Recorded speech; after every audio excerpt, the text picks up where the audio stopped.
Nakusalimia sana rafiki yangu, nakusalimia wewe ambaye tuko pamoja, wewe unafuata mazungumzo hapa kwenye Tunza Silaha. Mimi ni Tunza Silaha kama kawaida, nakupa karibu sana kwenye hiki kipindi ambapo nimerudi nikiwa narudi na mambo mengi, pia mambo muhimu sana katika maisha yako. Na kabla sija kuambia mambo hayo ambayo nimekuletea leo, na kuambia ukweli, ikiwa hujafanya subscribe itakuwa ni shida kwako. Utakuwa unaponyoka na mambo mengi, pia mambo muhimu sana katika maisha yako. Kwa hivyo jaribu kufanya subscribe, bonyeza hapo. Haihitaji bei kali, wewe ni kubonyeza tu, utatumia bando zako, na hata ukiwa hujabonyeza zinaondoka bure. Kwa hivyo jaribu kubonyeza subscribe na mambo mengine kama kushare, kushirikisha wenzako, kufanya like na mengine, ili tuweze kuwa pamoja. Kwa hivyo leo nimekuletea mambo 10 ambayo yanaweza kusaidia maisha yako. Mambo hayo 10 ni mambo ama ni njia ambazo zinakusaidia kujiepusha na dharau. Kuna mtu ambaye watu wengi wanamdharau katika maisha yake, hata katika matendo yake wanamdharau, wanafanya mambo ya mizaa kwake, wanaonyesha kwamba yeye ni mtu ambaye hana maana kwao. Wanamchukulia kama mtu ambaye hana maana. Kwa hivyo inawezekana kwamba wanakudharau kwa sababu ya tabia zako, kwa sababu ya mienendo yako. Na ndio maana nimekuambia kwamba nifuate sasa ili kuonyesha njia za kujiepusha na hiyo dharau ya watu ambao wanakudharau kila siku. Watu hao inawezekana kuwa ni rafiki zako, inawezekana kuwa ni kiongozi wako, inawezekana kuwa hata ni mtu ambaye wewe unamuongoza katika shughuli fulani, lakini akawa nakudharau, ama kiongozi wako akawa nakudharau, ama rafiki zako wakawa nakudharau. Kwa hivyo tufuatane hapa ili tuweze kujiepusha na dharau hizo za kila siku. Jambo la kwanza ama njia ya kwanza ya kuepusha dharau, la kufanya watu wasije wakakudharau kila siku. Jambo la kwanza ni kuwa wewe unapoongea na mtu fulani, mnazungumza, hata awe ni kiongozi, hata awe ni rafiki yako, hata awe ni mtu ambaye wewe unamuongoza, jaribu kumwangalia usoni. Mzungumuze ukiwa unamuangalia, akuangalie na wewe umuangalie usoni. Yaani nasema usijaribu kuangalia ushoto, usijaribu kuangalia kulia, wala kuangalia juu wala chini. Wewe angalia usoni mwake. Anapokuuliza mjibu ukiwa unamuangalia. Hapo ni njia ya kwanza ya kufanya huyo mtu asije akakudharau. Kwa kuwa unapojaribu kuangalia kushoto na kulia wakati ambapo mnajadiliana ama mnazungumza, inawezekana kuwa ni ishara kwake kwamba wewe umeshamuogopa. Inawezekana kusema kwamba huyu mtu ananiogopa. Kwa hivyo jaribu kumwangalia usoni mwake. Jambo la pili la kukufanya ujiepushe na dharau ama na watu ambao wanakudharau, jaribu kujiepusha na jambo la kuonyesha hisia zako. Kuonyesha hisia si vibaya, lakini jaribu kujifanya usionyeshe hisia zako zozote. Hata ziwe ni za furaha, hata ziwe ni za huzuni. Jaribu kutocheka, usimchekee mtu yeyote. Maana kwamba inawezekana kwamba hata uwe unamchekea yeye hataki. Unapozungumza na mtu, mnapokuwa pamoja, usicheke, usilie, usihuzunike.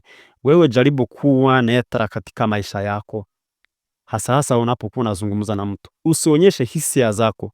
Hata kama yeye anacheka mwenyewe, hata kama yeye anakuchekea, hata kama yeye anakuonyesha kwamba anahuzunika, wewe jirinde, usimuonyeshe hisia zako. Itakuwa ni njia moja ya kusaidia kutodharauliwa na mtu huyo. Pia jambo la 3, usimupe wazo mtu ambaye hajakuomba wazo lako. Kumbuka kwamba wazo lako ni la muhimu sana, pia ni lenye busara. Usimupe wazo mtu yeyote ambaye hajakuomba. Hata kama iwe ni katika mkutano, usipende kutoa mawazo kila wakati, kwa kila hoja. Wanapokuwa wanazungumza katika mkutano, wewe jaribu kutotoa wazo lako. Hata katika ni mazungumzo na rafiki zako, usimupe wazo mtu yeyote ambaye hajakuomba wazo lako. Na kwamba unapomupa wazo kila wakati, na wakati ambao hajakuomba yeye mwenyewe, ataona kwamba wazo lako ni la bure. Unalitoa mahali popote, hata pale ambapo halihitajiki. Wewe usimupe wazo mtu yeyote ambaye hajakuomba wazo. Jaribu kukimya, tulia. Jambo lingine pia ni jambo la 4, jiepushe na kuuliza maswali. Jambo la kuuliza maswali hasa katika mkutano, jiepushe na jambo hilo. Na kwamba unapopenda kuuliza maswali kila wakati ukauliza, unajitokeza unauliza, wakati mmoja unauliza swali, wakati mwingine unatoa wazo, kila wakati wewe unajitokeza katika mkutano, watu wanaona kwamba wewe ni wa ovyo, wanakuchukulia kama mtu ambaye hana maana, mtu asiyekuwa na maana. Wewe jaribu kutouliza kila wakati. Hapa simaanishi kwamba usiulize swali unapokuwa na swali, lakini jaribu kupunguza. Ikiwezekana usiulize. Inawezekana kuwa unaweza kumuuliza mtu mwingine ukajibiwa, lakini kunyosha mkono kila wakati, nina swali, nina hoja, nina wazo, hapa inawezekana kuwa watu ambao wanahudhuria mkutano huo wakuchukulia kama mtu ambaye hana maana. Jambo lingine, wewe omba msaada unapoona kwamba umeshindwa. Unapotaka kuomba msaada, chunguza ikiwa umeshindwa kabisa. Ikiwa kunafanya jambo lakini ukashindwa, ukaona kwamba umeshindwa, ndipo unatakiwa kuomba msaada. Usipokuwa unashindwa, hapo usiombe msaada. Jaribu wewe mwenyewe, ikiwa umeshindwa ndipo utaomba msaada. Lakini usipojaribu wewe mwenyewe, usiombe msaada. Mtu muombe msaada ukiona kwamba wewe nguvu zako zimeisha ama ujuzi wako umeisha, ndipo natakiwa uombe msaada. Na jambo la 6, usimsaidie mtu mara nyingi. Mtu msaidie mara ya kwanza, mara ya pili, komea hapo. Inawezekana kuwa unaweza kumsaidia mara ya 3, lakini hapa ninachomaanisha ni kuwa usimsaidie mtu mara nyingi. Hata wawe watu wengi, usiwasaidie mara nyingi. Kwa kuwa unapojionyesha kwamba wewe ni mtu mwenye huruma, ni mtu wa kuwasaidia watu wengine, hapo pia mara ya mwisho watakudharau. Wataona kwamba unafanya hivyo kama majukumu yako. Wakati mwingine utakapoacha kumsaidia, ataanza kukasirika, ataanza kununa akisema kwamba wewe hujafanya ama hujatimiza majukumu yako. Unapomsaidia mara nyingi, anavichukua kama majukumu yako, akasahau kwamba ni msaada. Kwa hivyo jaribu kupunguza kumsaidia mtu mara nyingi. Na jambo la 7, usimpigie mtu simu zaidi ya mara 2. Mpigie mara ya kwanza, ikiwa hajaitika jaribu hata mara ya pili, lakini ikiwa hajaitika muache. Akiona yeye mwenyewe atakupigia. Na unapompigia simu mara nyingi, hata asije akakudharau na wewe huku unamsumbua. Inawezekana kuwa mara ya kwanza anakuacha wakati ambapo anaangalia call yako. Mara ya pili akaangalia call yako, wewe ukaendelea kumpigia. Wewe mpigie mara ya kwanza, ikiwa yupo busy hujui, mpigie mara ya pili. Ikiwa hakuitiki muache. Akiona hizo call zako, yeye mwenyewe atakupigia. Asipokupigia haina shida, hutakufa.